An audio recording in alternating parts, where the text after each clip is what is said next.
engine optimization and marketing experts, Robert O'Haver and Matt Weber. Powered by the Robert Palmer family of companies.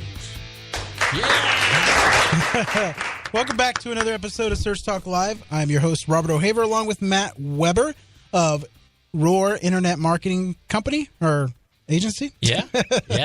Big day for us, too. We're celebrating our 10-year anniversary today. Oh, nice. Congratulations. Yeah, we've had a lot of food and a lot of celebrations at the office, so I'm moving a little bit slow right now. So those of you tuning in for the first time, Search Talk Live is a digital marketing podcast. Again, we talk about everything you can imagine with digital marketing. We talk about content marketing, SEO, social media. We cover everything. We try to give a little bit for everybody that's listening to the show. And just a bit of good news. I was looking at Spreaker, where we broadcast from one of the platforms, and we are literally 4 followers away from hitting 7,000 followers. Yeah, that's tremendous. And that is outstanding. Yeah, and over 55,000 downloads and plays of the show, which is incredible. Wow, so tell your friends, because we always bring value every single week. Is our goal to bring value. Yeah. And also, that's a good point. And what I wanted to say is make sure you have your pen and paper or your laptop, whatever you take notes on. Be ready, because our guest today is going to give us a lot of good information. No pressure. Yeah, but what is the one thing that everybody says? If you've reduced SEO down to its single core element, what's the most important thing? Content, right? And we do a lot of shows on the intricacies of SEO. Yeah. The technical part of it, measuring it. But today, it's about the top of the pyramid. Yep. It's about content. Absolutely. Our guest today is the corporate speaker and evangelist for SEMrush. I'm sure everyone's heard of it, heard of SEMrush, but our guest today is Ashley Ward. Ashley? Hey, how's it going, everybody? Good. Welcome to the show. We are glad to have you. Thanks for having me. We're very excited to have you on the show and listen to share your knowledge to our listeners. So tell us a little bit about yourself. Totally. So I just started with SEMrush a little over a month ago. Before that, for the past 5.5 years, I owned my own agency and also did some consulting work on the side. I started out like a lot of digital marketers and tried to do everything. So in terms of everything, I was doing social media, ads. I thought I could be a website developer. I was creating content left and right, from email newsletters to blog posts, infographics, and then really kind of the past couple of years narrowed everything down to really niche markets. And so really focused on the social media and content side of things, got pretty heavy into Facebook advertising, really enjoyed working in with the different advertising methods that you could do on social between Facebook and Instagram ads, things like that. And then recently kind of went back to my roots. Before I even got into marketing, I started in journalism, PR, and was writing for print back when print was a real thing. And so kind of just re-falling into my love again with content and hitting that hard. Nice. Yeah. All right. So things you want to cover today, we're going to talk about how to create content and to generate ROI. And it sounds like easier said than done to me. I mean, it's more of a, you really got to know what you're doing. Because, I mean, I see companies time and time again where they'll just post content to their websites. They don't do any sharing. They don't get out there and share that information of all that content you're writing. It's really, I mean, if you don't do that, it's kind of a waste of time. Yeah, I think we want to frame today's show as purposeful content, right? It's content that you're doing for a specific objective or purpose. And whether that is to attract website visitors or to generate leads or potentially conversions or sales, that's what today's show is about. I agree.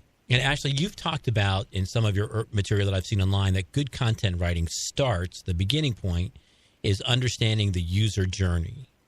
Can you tell us about that?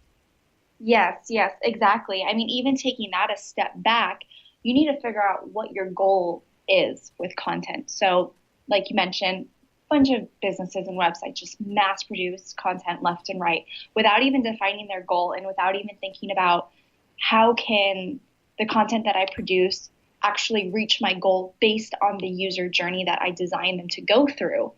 And the goal of the user journey, I mean, it's an afterthought. It's more of, oh, well, we just need to keep writing blog posts, and content is the only form of blog posts there is, or blog posts are the only form of content there is. So let's just mass produce that because we're told to do it and because search engines will like it. But then you completely forget about the user and why you're even doing content in the first place. Mm-hmm. So I highly recommend taking a big step back and looking at your goal. What's your main goal of content? What's something that you could actually achieve with content? Can you achieve generating 100 new sales a month with 3 blog posts a month? Probably not. But what you can do is you can generate a lot of traffic.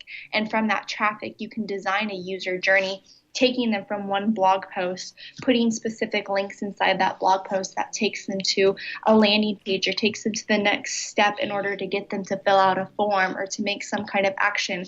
You can use this content as an excuse and a way to take the user from absorbing content to then making an action.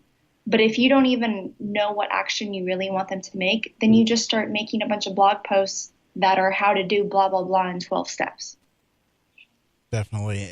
You know, I think that it takes a special person to write for something like that. Yeah. You know, what's interesting is I think a lot of people feel like the most difficult part of content production is writing the content. Yeah. I think you and I have a shared perspective that really the most difficult part is the planning. Right. Yes. And, and getting the objectives right. Yes.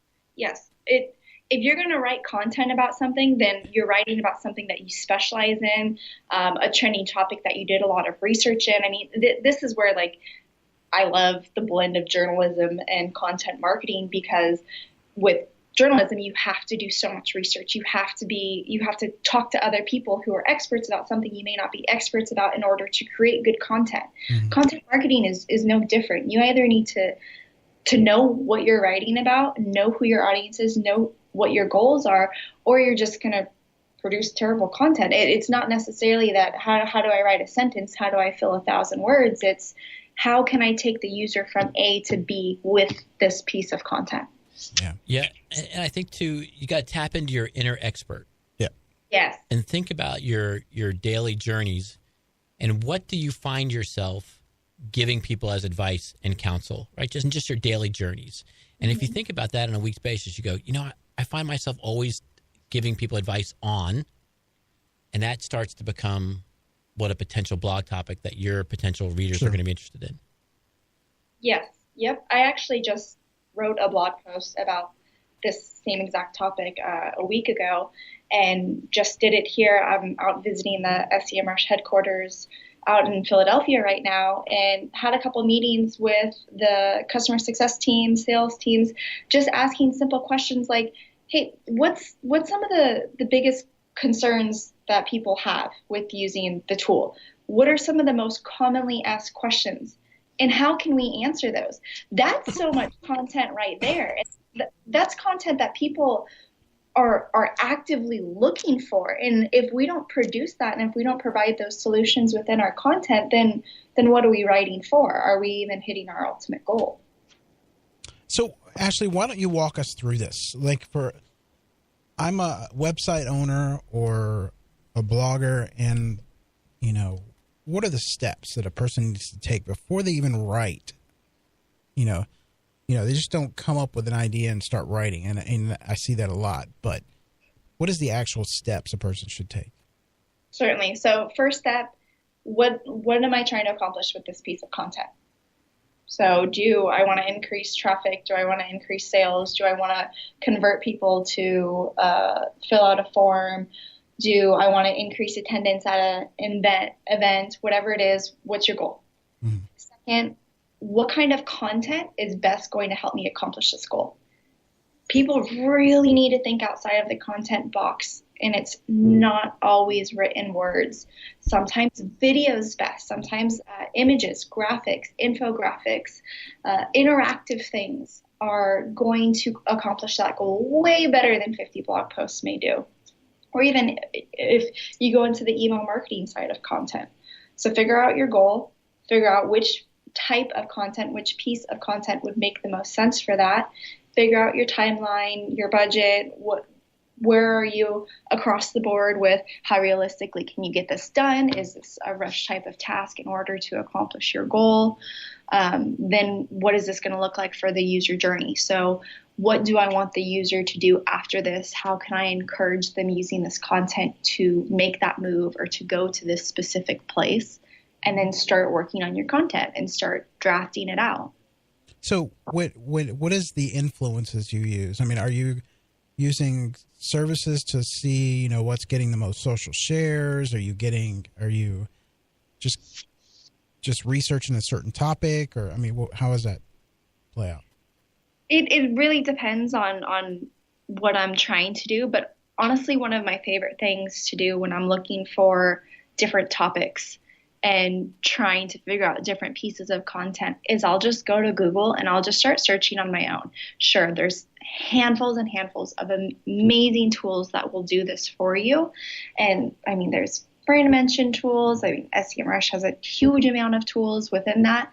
But one of my favorites is to just simply go to Google and just start searching around for the broad range of topics and to see what comes up on the first couple pages. And I won't just look on page 1. I'll go to page 3, go to page 4, because sometimes that's where I'll find the most creative things that sadly just haven't had enough traffic to compete with the big boys and get on page 1. It's not necessarily that their content isn't the best and that isn't better than on page 1, but it could just be because they just are a small business and they don't have the traffic that a larger company may have. Sure. What role does SEO research play in developing your content plan? Well, it should play a much larger role, but SEO for me, I mean, I come from social writing background. So to me, content is more creative. I don't go on the technical side of things, but SEO really is a big foundation of content because every piece of content that I produce still needs to complement for search engines. Because when it comes down to it, no matter what my goal is, I still want users to actually see this. It needs to get visibility. So there does need to still be some kind of technical aspect to where, yes, I'm doing some keyword research to make sure, does this piece of content make sense with what my specific demographic is searching for? What else can I add to it? How else can I enrich the page or enrich the post or enrich the image? Things like that. All right, I'm going to ask you your toughest question. Are you ready? Bring it on. What is the optimal length for a piece of content? 5 words. Just kidding. Lovely. So all the other content marketers are going to be like, no, this is it. Yeah, I don't think there is a magic number. There isn't. I don't like to produce anything lower than 1,000 words. And I like that. The reason being is because I don't think you can fully answer a question or solve a problem in under 1,000 words without giving enough explanation, research. There's enough data out there to where there's no excuse where posts or pages or anything like that should be 200 to 300 words. Sure, short form is great for specific things like social Q&As, FAQs, things like that. But if your goal is to solve a problem, have a customer journey, have a user experience, become a trending topic, things like that, you need longer form copy. And that's going to be your minimum of 1,000 and up. And you know, Ashley, I've seen case study after case study where that is the case. Long form content, well, obviously well-written, well-formed content yeah, is what ranks. What'd you say? Not stuffed. Yeah, exactly. Yeah, I would say, too, that if as long as it's well-written and it brings value, then there's no limit. Yeah. The limit is how much value are you bringing? I had a guy on a show 6 months ago. He's saying he's writing 3,000 words per article. And he's just... If you know what to write for those 3,000 words, by all means do it because I'm probably going to read it. Yeah. I'm tired of everybody saying like, we don't have time. No one has time anymore. Everything needs to be short form. Like, no, I totally don't have time. But yeah, I may start reading a 3,000 word blog post while I'm turning left at a stop sign. And then I'll continue reading once I get to my destination, as long as it's good enough. If the content's good enough, I'll keep reading. Yeah, I think there's a linear relationship. It's a direct mathematical line. The longer the piece is, the better the quality of writing has to be. Yes, because as soon as it starts to get lazy and as soon as you start to repeat yourself, you just lost me and I'm gone. Yeah. I know you said you don't do a lot on the technical side, but one thing I've seen too that people are using is kind of a heat map. Not really a heat map, but it is a heat map. Like a mouse map? It shows you how far a person scrolls down on a page. Yes. Those are a good indicator of, how much these people are reading of your stuff. And on that note, what's your thought on substructuring with headers and subheaders? So I absolutely love headers because when you're going through and when you're scrolling like that, it always comes back to you. You may not be your own demographic, but look at your own behavior when you read and engage with content. What are you doing? When I'm going through a post, before I even start reading it, I scroll through the whole thing to see how it's separated out. Mm-hmm. If there's not bullet points, if it's not organized with multiple headers and subheaders and it's not laid out nicely, you're going to lose me so fast. And so many news organizations will do paragraph, paragraph, paragraph, paragraph, paragraph. Yeah. And it's hard for me the writing can be fantastic, but it's hard for me to keep up with it. Even books don't do that. Even books will separate things out with headers and give you a little rest in between. And also it helps answer your questions. So the first third of the piece of content may not be what I'm looking for, but the second part is exactly what I'm looking for. And because it's broken out and organized, I'm going to spend longer on that page, and the bounce rate is going to be even less on that page because I found what I need and I'm going to read through that whole section, versus if that wasn't separated, I wouldn't have wanted to take the whole time to read through everything and I would have left right away. I guess being in the marketing industry, I've been really hypersensitive to when I'm looking at articles and stuff like that.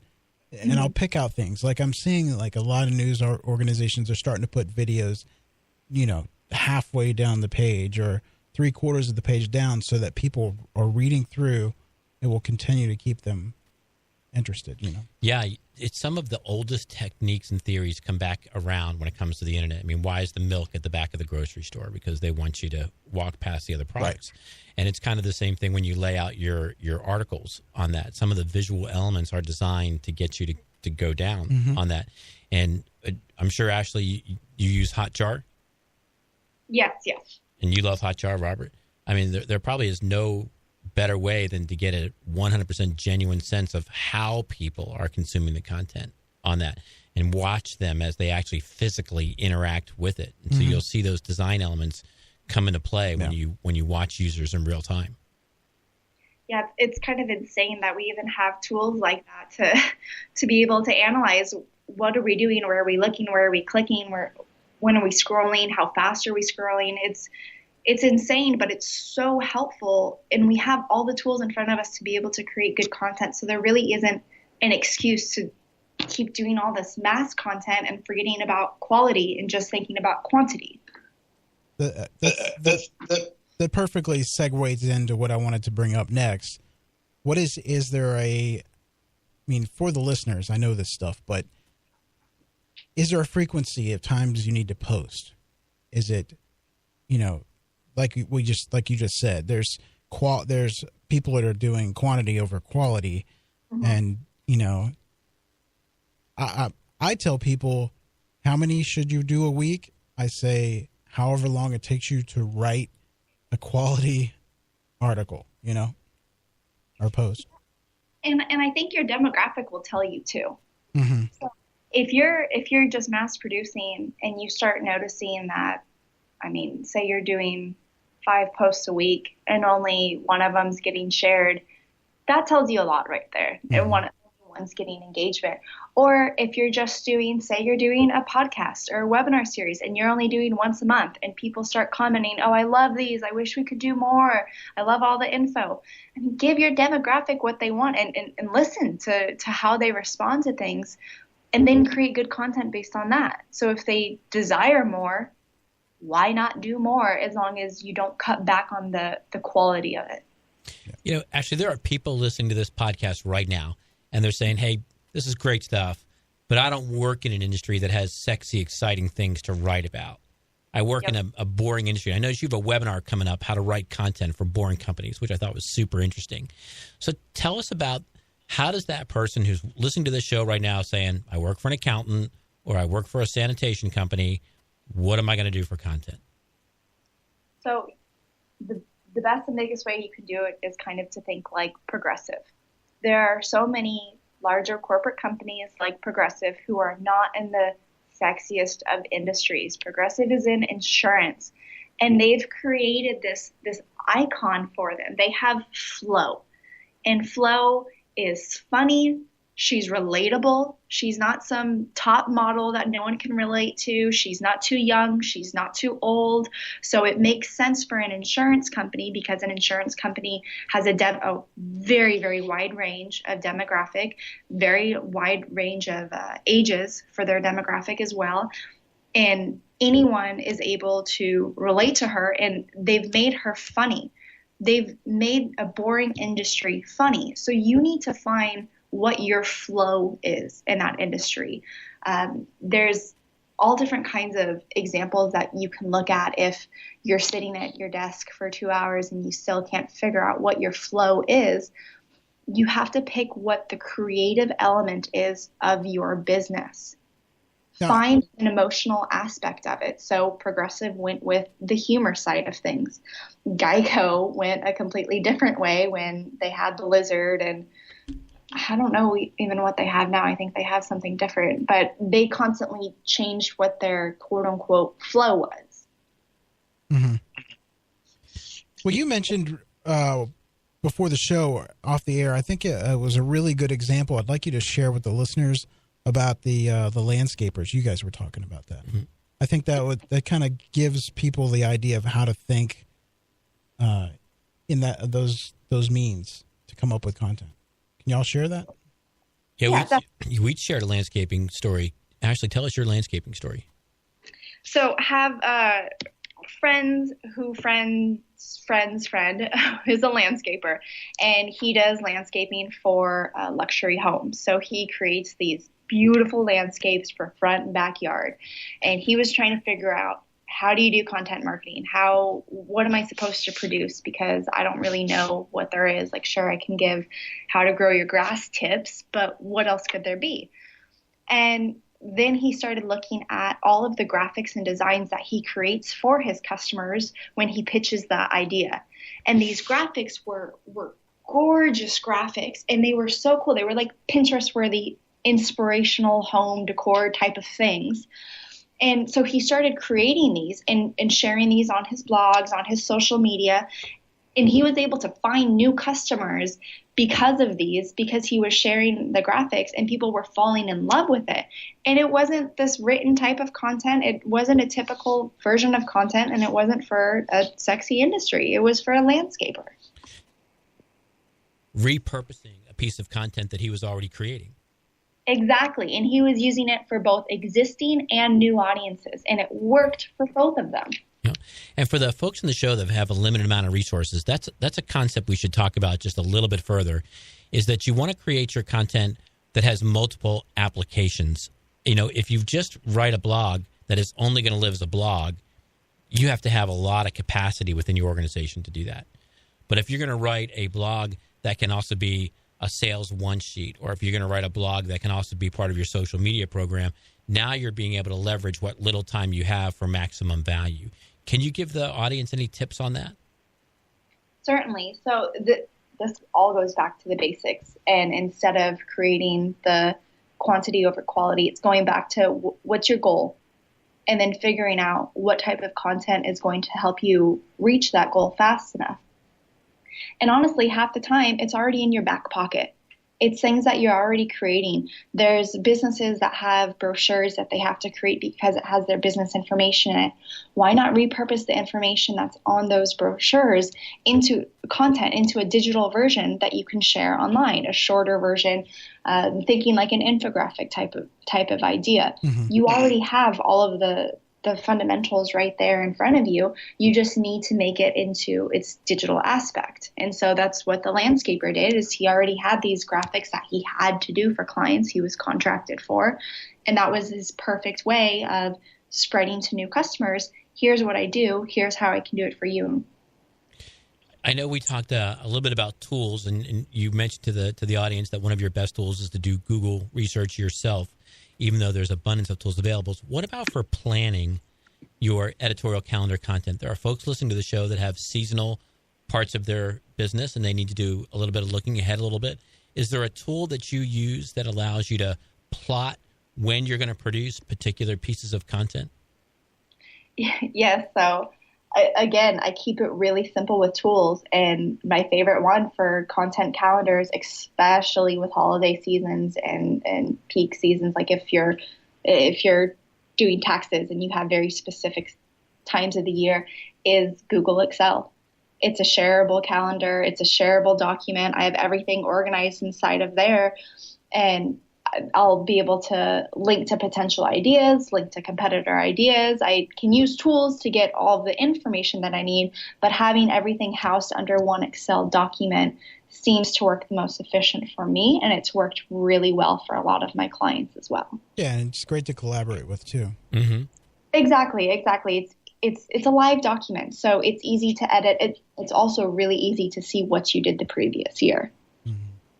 Yeah, getting back to the boring companies, people who think they don't have any content to produce, which I would say is about half the people that I run into, say, yes. That content marketing isn't for me because we don't really have exciting things to talk about.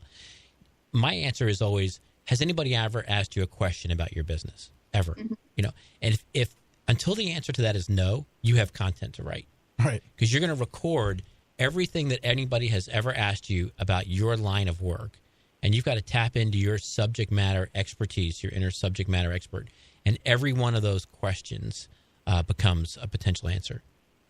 And if you haven't hit the website, answerthepublic.com, it's a website that does Google search volume in the form of questions. Oh, wow. So it breaks down to, if you put in a topic, it'll say, here are the questions that use the word how. Here are the questions about the topic that use the word what. Here is the questions about the topic that use the word when.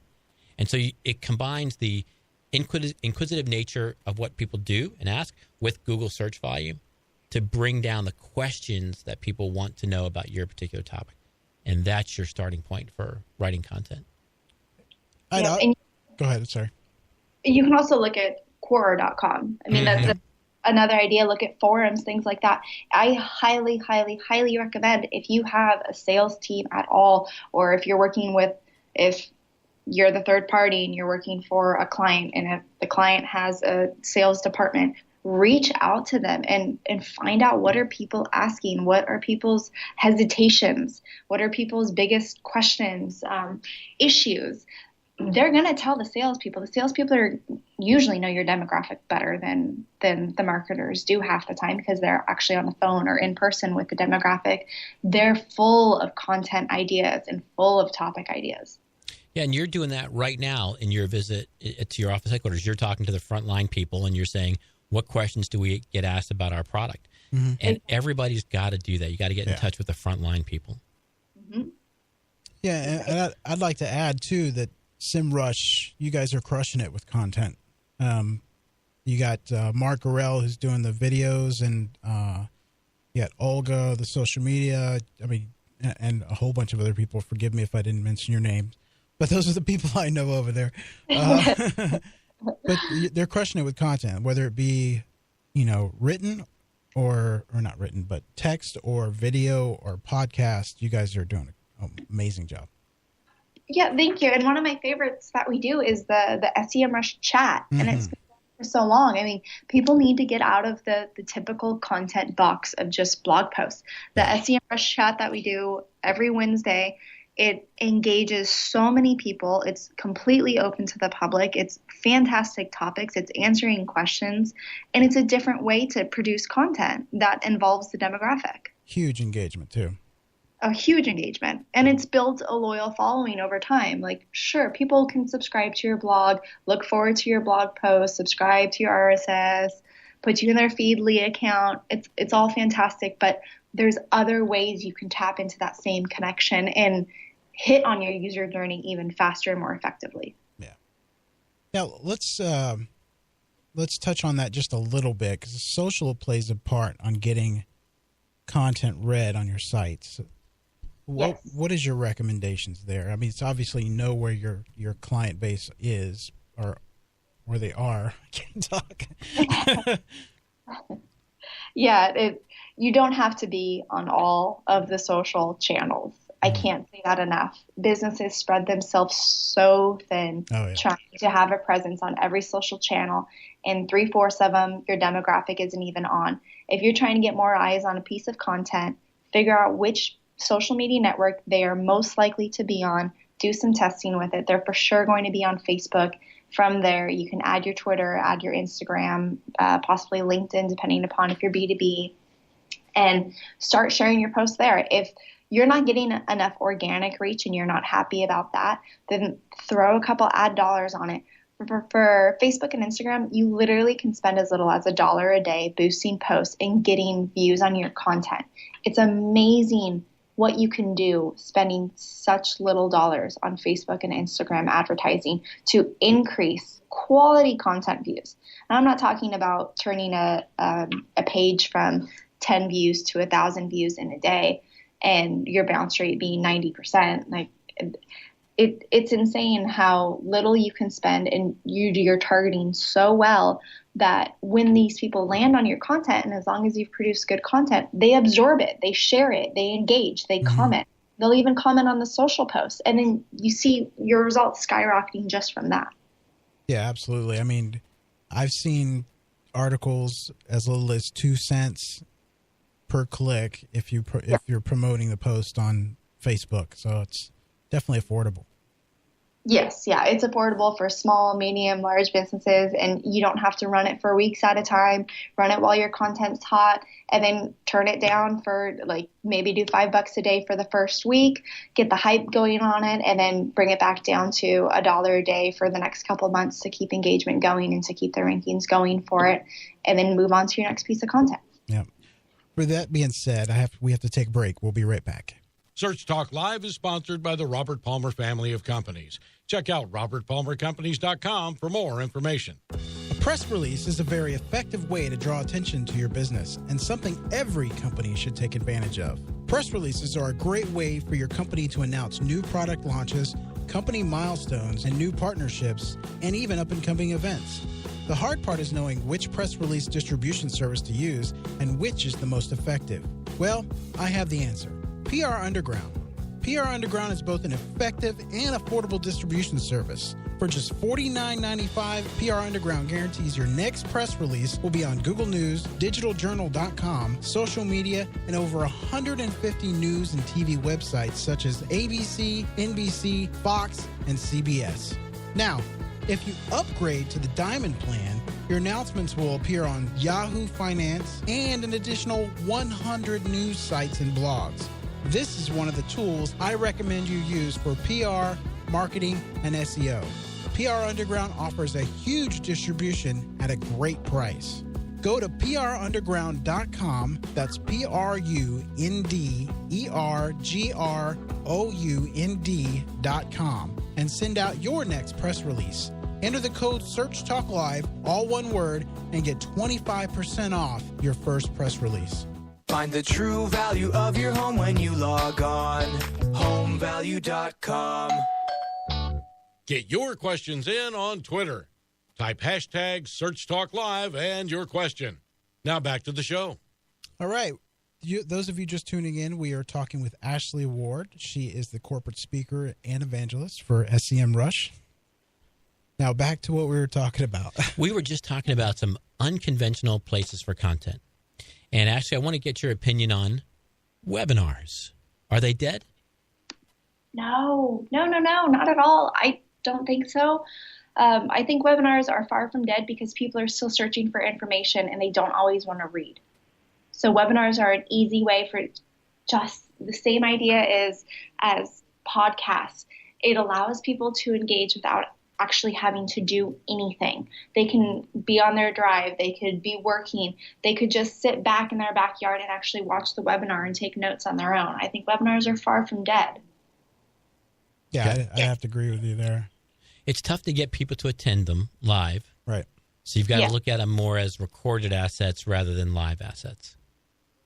Yes, but that's also the fun part fun part of evergreen webinars. So sure, you can go ahead and do it live. You can have your setup audience, quote unquote. You can have your setup Q&A, but then you can reshare that content. It's the same graphic that the landscaper used. As long as you're creating a good webinar, and this is where I don't think it's that 5 webinars a week type of thing. You're over inundating your audience with too much information. They don't have enough time. That's when they don't have enough time to absorb, because that's a full, generally hour-long commitment where they generally do need to watch something. And so that's asking a lot more out of them. And you just used a word that I think we need to emphasize for the audience. You used the word evergreen. And yes. So let's define that word for our audience and kind of delineate between the type of content you might produce to be evergreen and the type of content you might produce to be salient for a particular time. So evergreen content means that you can basically reuse it. It's content that you can do and record tomorrow and then repurpose a year to year and a half later. The best types of evergreen content are going to be those types of blog posts that are here's 12 steps on how to do this. Here's how you can accomplish X, Y, and Z by doing this. Here's why you need to start doing this. Because those are the things people are going to be searching for now and a year from now and 2 years from now. The things that aren't as exciting as evergreen content are something like when Google makes a big update and everyone's talking about it for the first week, or Facebook just changed an algorithm. It's a hot topic. It's newsworthy. That's great right now, and that's great for this week and probably for the next month. I mean, when Mobilegeddon happened, everyone talked about it for a year, even though it was way too long to be talked about. But aside from that, those newsworthy hot topics that are happening right now and will impact you within the next 24 hours, 48 hours, week from now, that's not going to be the best content to share 5 years from now. People aren't still going to be pulling that up and watching it unless they're brand new to the industry and are trying to learn about it. But honestly, they're not going to go to a webinar for that. Do you remember the guest we had, Robert, that said, I'm going to really create some uncomfortable situations for people when I die because I have my content distribution strategy planned 6 months in advance, and he had it all pre-scheduled? Wow. Yeah, I remember he was that. a master at evergreen content. Yeah. I think didn't Tupac do that too, and Prince, and I think so. Although I can't claim myself as a follower. Yeah, I mean, evergreen, obviously it goes a long ways. There's we try to do that here. We've got, like we've said before, content you can go back a year and it's still good today. Yeah. We try to keep it, safe and right, that type of stuff. Yeah. So. What about, Ashley, we've talked a lot on the show about creating content. I think a lot of people forget how valuable it is to edit or update existing content. Mm-hmm. What's your thought on that? Yes.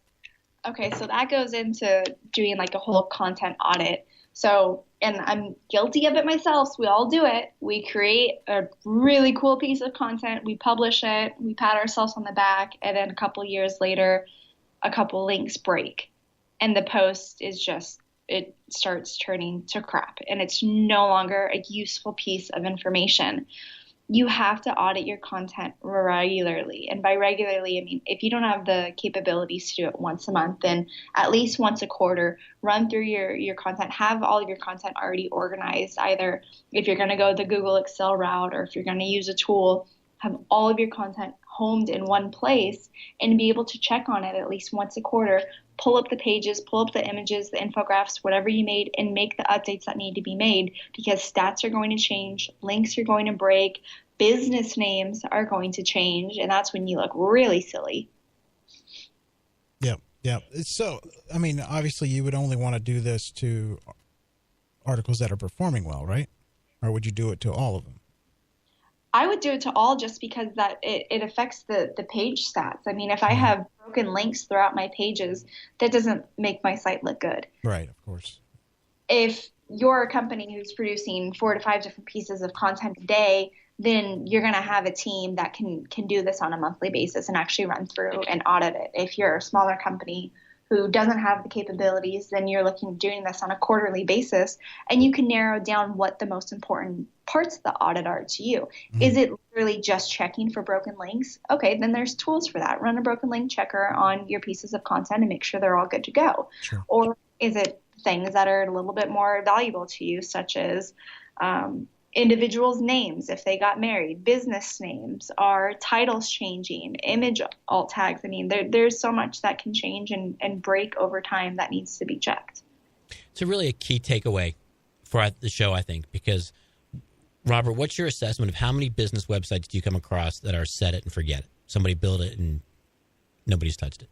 Oh, large majority. 75%, right?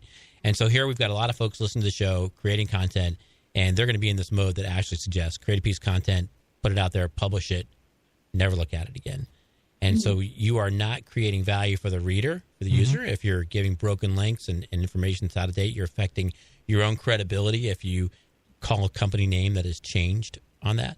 So this idea of an audit and checking it is key to really be successful on that.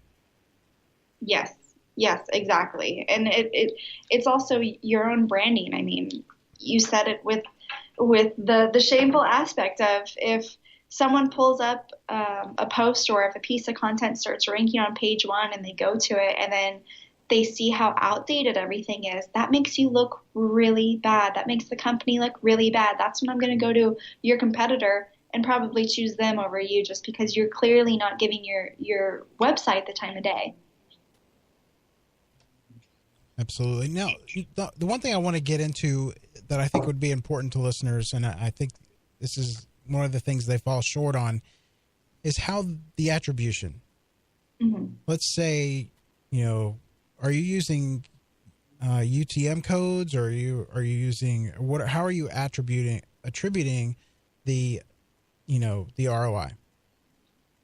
A big part of it is through UTM codes, just because that's so easy to track, and it makes it a seamless user experience. I mean, unless the user's a marketer, they're not going to be bothered by the UTMs when their shortened link goes into this really long link that has the word UTM, parentheses, and a big string on it. Another way to track ROI is to basically go through the user journey and check your Google Analytics to see what pages are they going to the most, and then from those pages, where are they going to next? Because you can go from a social media post about a webinar that's coming up.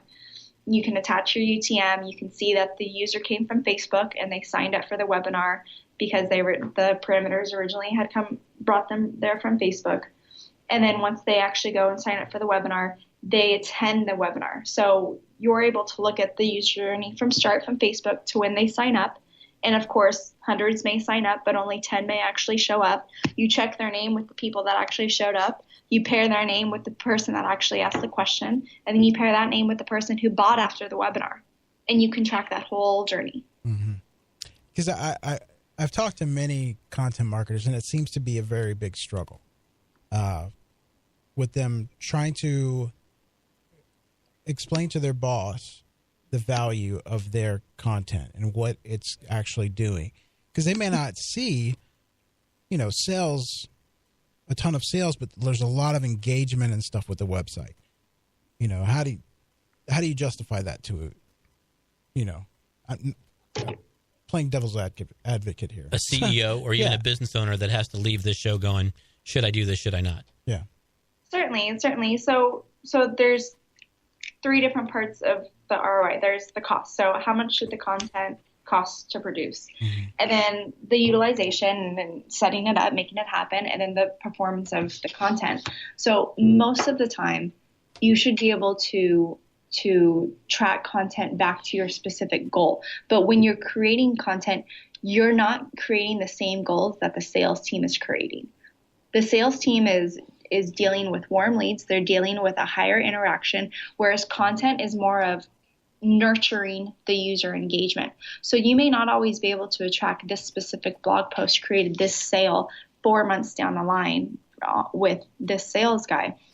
But if you look at on a quarter-to-quarter basis how much it's costing for you to produce content, and then how much traffic that content is generating, that's a decent way to see ROI, because if your piece of content is generating, say, 1,000 new website visitors, and your PPC traffic is generating 1,000 new website visitors, but they're coming in at $5 a click, but that piece of content that also got 1,000 visitors only costs $50 to create, there you go. That tells you right there that content created a better amount of ROI than, say, your pay-per-click, because it costs a lot more.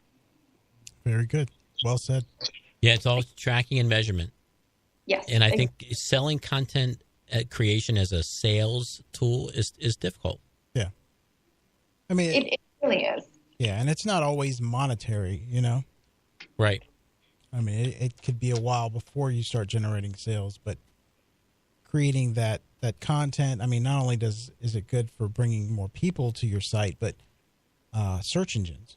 The more content, the more indexing, the more people, the more exactly. Yeah, attracting links. Yeah. So Ashley, how do you know when you've hit content gold? So I know I've hit content gold by engagement, and generally it's social engagement. It's how many people are resharing this piece of content, how many more eyes are getting on it that wouldn't have even gone to the website or wouldn't have even normally gone to that content. So if my phone's blowing up because I'm getting all of these retweets on a blog post that I just shared, that's some content gold to me. And then if someone reaches out to me afterwards and says, hey, I read this post and I'd like to do this with you, or I'd like to know more information about this. Can you help me with this specific problem because you talked about it in your piece of content? That's gold to me. It's not that I made $500 on a sale because of this piece of content. It's the engagement, because all of those eyes wouldn't have seen me or wouldn't have seen the product or business without this piece of content. And now I've just introduced them. We talked a little bit earlier in the show about the importance of the design element of the content. Mm-hmm. Any secret tools that you have for the time-strapped person that might be listening to the show to help stylize or add visuals to a piece of content? Upwork. Hire it out if you don't have the time. I mean, Canva's so great, and it's such a user-friendly tool. It's fantastic to create different types of content. Even if you think of just like fun little images to add to your social post for sharing content in terms of blog post, or if you want to get the hype going about a webinar or you want to create a Facebook event and a Facebook banner for it, you can use Canva for that. A big part of content is visual. It needs to attract someone initially in order for them to start engaging with it. And so Canva is a simple way to accomplish that. And as a content writer, let's say titles, do you play around with that at all? I mean, like testing different, to get that kind of not really clickbait, but I guess it is clickbait. Well, we were having an interesting discussion at our office the other day about how we've, excuse my language, bastardized the word clickbait.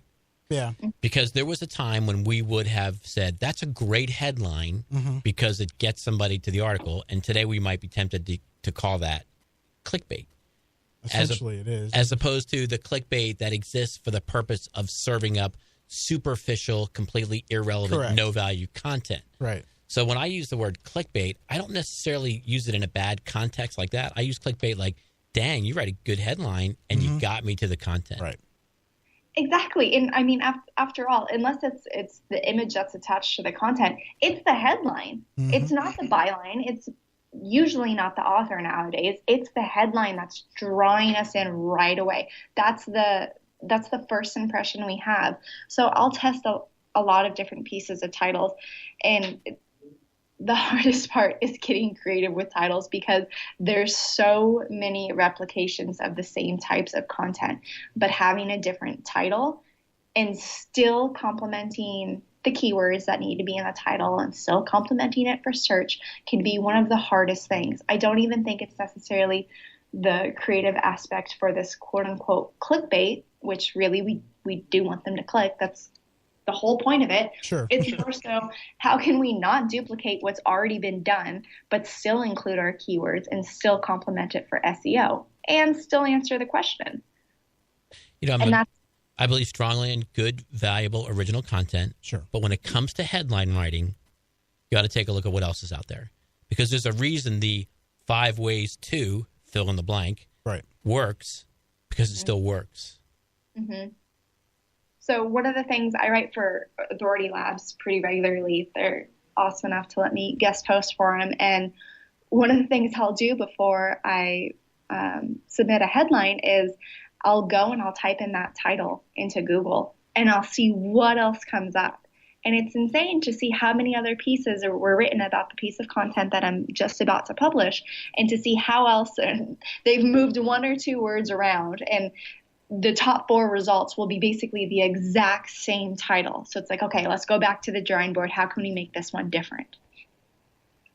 Yeah. So we got about 10 minutes left. I wanted to talk a little bit about influencer writing cannot talk today.